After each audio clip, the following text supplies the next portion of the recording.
Welcome to This Is Fearless. I'm Robb Armstrong. If you've streamed with us before, or if you've read my syndicated comic strip, JumpStart, or if you've read my memoir, Fearless, A Cartoonist's Guide to Life, you know about my career in the industry. Well, I haven't always been in the entertainment business. I spent 15 years in a different industry, advertising. I was an ad agency art director. One of the talented writers I used to work with is my guest today. I'm so delighted that we will chat with Michael Jann. He left the ad game to write Jay Leno's opening monologue on The Tonight Show for 22 years. Mike then wrote for Jimmy Fallon and now teaches screenwriting at UCLA. His craft as a writer is what Mike Jann credits for overcoming his fears and achieving nearly impossible dreams. Ladies and gentlemen, please meet my talented friend, Michael Jann. Mike Jann. Thank you. Thanks for coming to my studio. This is Fearless. You like it? I like it. I like the high ceilings. Isn't that nice? And it occurs to me that that would be the one good thing about being really short, like if you're 4'11", right, that every room has high ceilings. But Mike, we have known each other, I hate to say what year we're talking about here, we've been friends for over 30 years. Yeah. In fact, we worked in the advertising business together. Yes. The thing that I've always identified with you, even going back then, you were the other guy in the agency with far-fetched dreams. Yep. And I would sit there and I would try and become a syndicated cartoonist by stealing office supplies and fax time, all that kind of fax machine time. And you were that other guy, faxing things to who? Jay Leno. So I was hoping to write for The Tonight Show and faxing jokes across the country to Jay, and it happened. I got hired and I was out of there. But how does that happen? I mean, it's incredible. This is Jay Leno reading your faxed-in jokes. But they were so funny, Rob. No, it was really cool. What I wanted... Did he invite you to send him fax ideas? Or how you and I both, we fantasized about being on the Johnny Carson show. Right. Like Johnny was king. We wanted to be on Carson. Right. And we thought that we would both be on someday. Totally. We'd be so famous. On Carson, sure. And as Carson was, his career was ending, Jay's was ascending. Right. And Jay was really smart. Instead of just hiring a bunch of guys in LA, he was kind of cultivating a team of comedy writers across the country, anybody who had a fax machine. And when I heard about that, I thought, all right, there's a chance, there's a shot. There you go. And I started faxing jokes from the ad agency, and a bunch. I sent 100, and nothing happened. And then one day I got a release form, and I thought it was basically like a legal form saying, "Wow, stop doing that."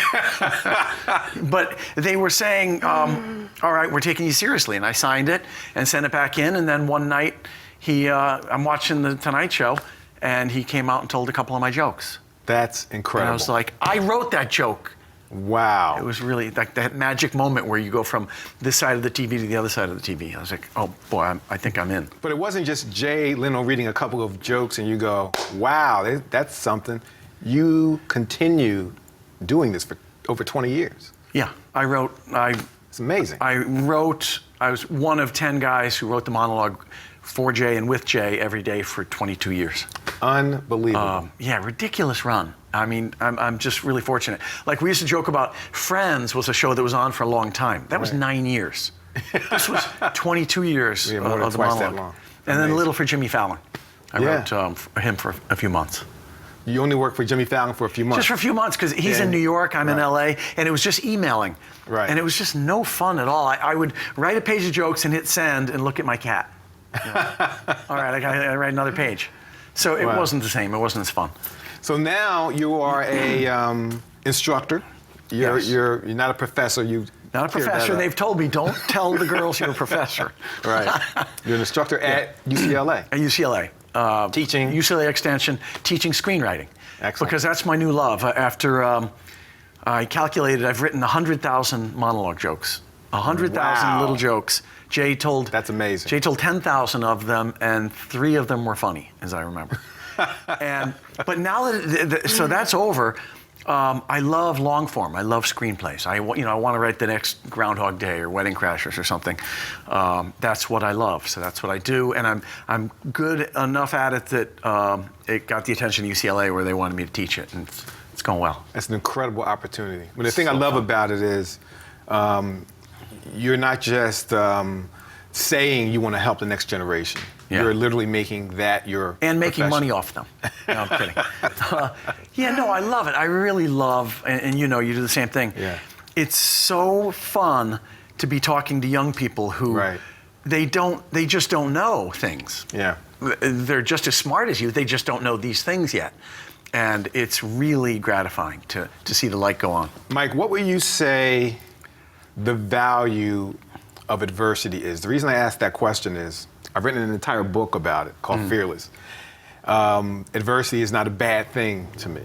Yeah. I think that without it, success, if it does occur, which I sincerely doubt that it would, but if it were to happen without adversity, it would be sort of hollow. Right.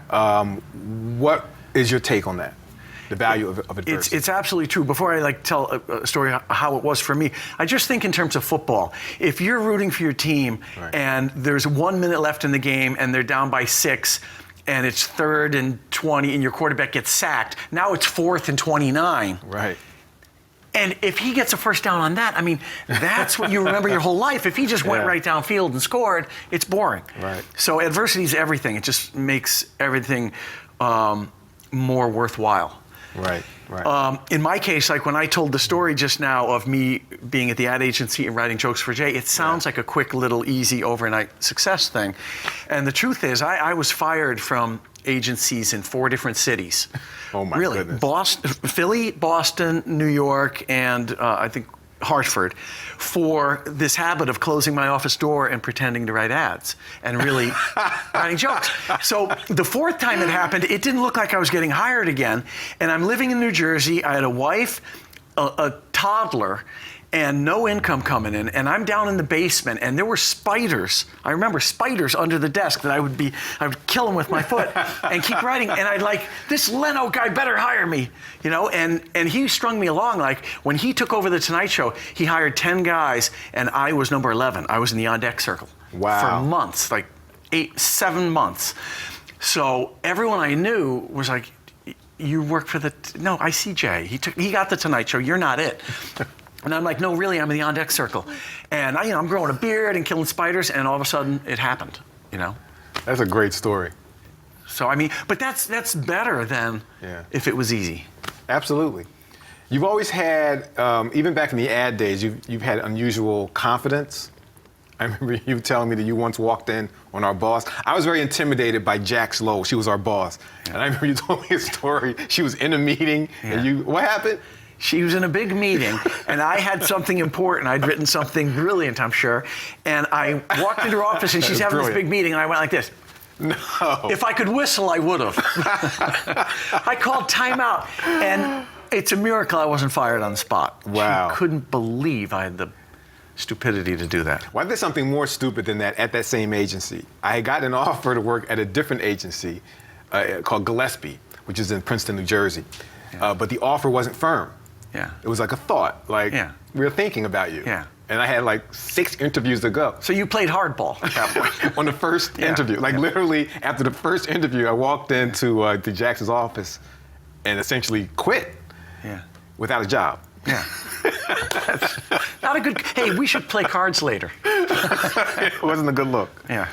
Mike, I can't tell you how excited I am because we've stayed friends over the course of 30-something years. Yeah. But this is our first chance to work together since the ad days, man. I know. It's really a wild full circle because we were these young guys in an ad agency saying that we were going to sit on the same sofa with The Tonight Show. And now it's so weird because I worked for The Tonight Show and you have your own show and we're here. It just goes to show you life is not, it's never what you think it's going to be, but it's still awesome. Right, right. Now, so you almost answered my next question with that. Then go to the next question.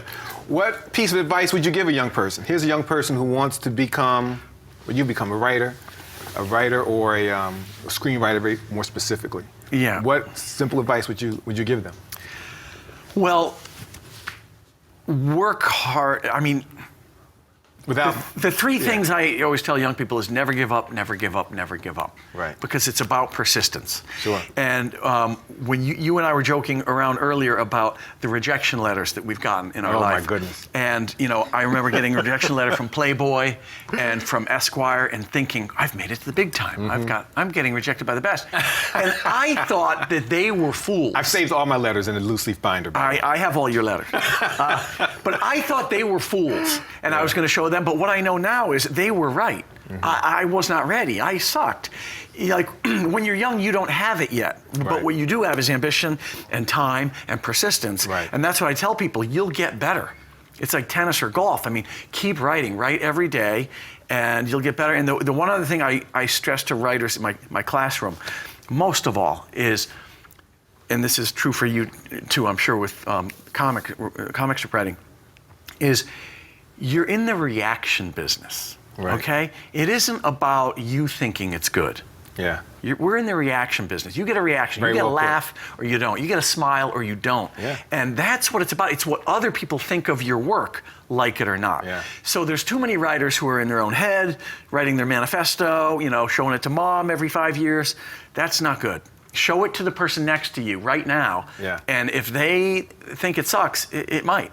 And if they think it's great, that's fantastic. I like something else you said a few weeks ago to me. You said make it about something. Yeah. Make it about something. Yeah. I love that. I actually use that when I write. Yeah. I teach the class, like, when you're young, you think you don't want to moralize. Right. You don't want to preach. You don't want to moralize, right? But that's the great thing about show business, whether it's movies or comic strips. You show what works and what doesn't work. That's if it. you show it, people don't feel hit over the head. They feel like they figured it out. So like in Wedding Crashers, it's really about something. It's about honesty versus dishonesty versus honesty, right? Right. So Owen Wilson, when he's dishonest, he gets a lot of good things, but he can't get Rachel McAdams, Right. And then when he's honest, he finally gets her. Now, at no point did the author say, so be honest, young man. Sure. But you just show what works and what doesn't, and everybody in the theater, it's like, I get it. On that note, Mike Jann. All right. You come back again? Do another show? I'd love to. Thanks for coming, man. Do 3 hours next time? This happened too quickly, I know. All right, well, thank you. It was really fun. Oh, man, thank you. Mike Jann, screenwriter extraordinaire. So great to have him here on This Is Fearless. He's inspired me. I hope he has inspired you to write your best and be about something. I'm going to go over to my station over here because he's inspired me to draw. Thank you for streaming along with This Is Fearless.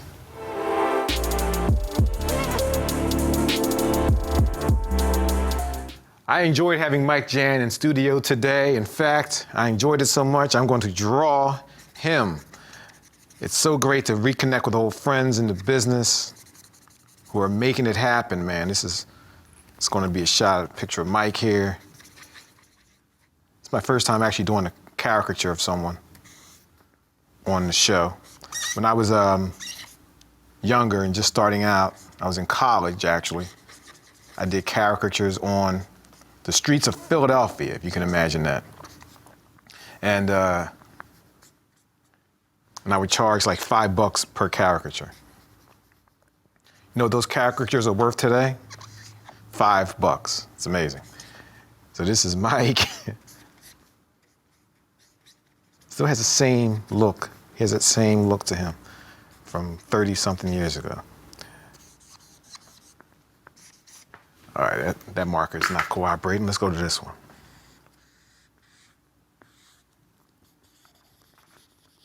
Mike's hair was dark brown back when we met back in those days, and is using a lot less ink these days. All right, there he is. All right, I think I got him.